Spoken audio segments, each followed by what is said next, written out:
So this is from Bitcoin News. NYDIG releases a paper making the argument that Bitcoin activity is entitled to First Amendment protection. First, Bitcoin consists entirely of the creation and transmission of information, which is speech,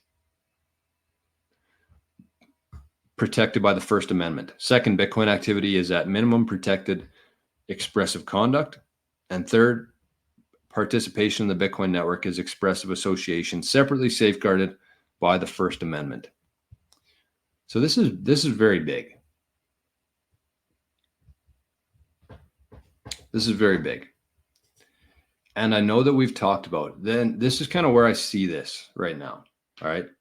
So they've released this paper making the argument. So it's not official. It's just kind of they're putting it out there to the world, letting people know that Bitcoin, you cannot mess with Bitcoin because it consists entirely of the creation and transmission of information, which is protected, which is speech protected by the First Amendment.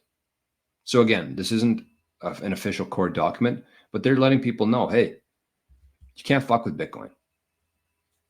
So this is kind of my interpretation of it, is like, if depending on what happens in the next 40 days, let's say Trump wins, we're good. He'll protect this. He's already said he'll protect people's right to self-custody, right to mine Bitcoin, right to hold their own keys. He already said that.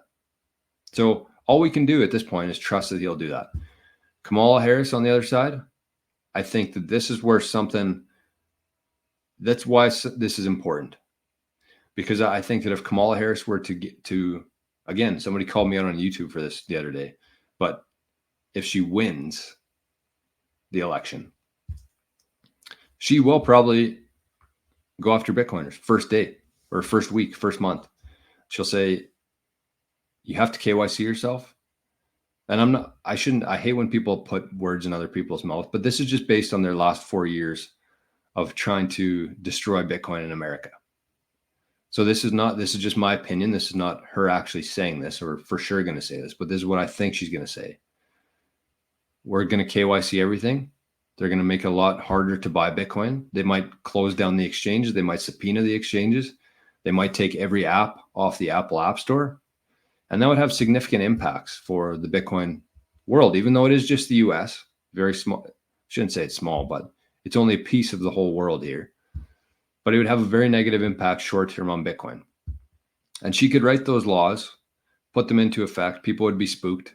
They might stop using Bitcoin. They might sell their Bitcoin. There might be a big dump.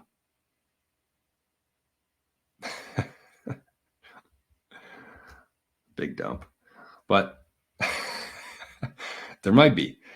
But then after that, things like this is what's going to protect Bitcoin long term. So she might come out and say, Bitcoin's done. If you're a Bitcoiner in America, you better pack your bags because we're not going to have any of that. We trust the system that's led us here to this great democracy of ours in the US. But then eventually it will be overturned in court because this is legitimate. Bitcoin consists entirely of the creation and transmission of information, which is speech protected by the First Amendment. So what they try to do is they try to write laws that go against the Constitution of the US. They've been doing that forever. And by the time it gets overturned in court, people have already made up their mind about it. People have already acted. They've already sold their Bitcoin. So that's why this kind of thing is very important for the long term. There will be some carnage. If she wins,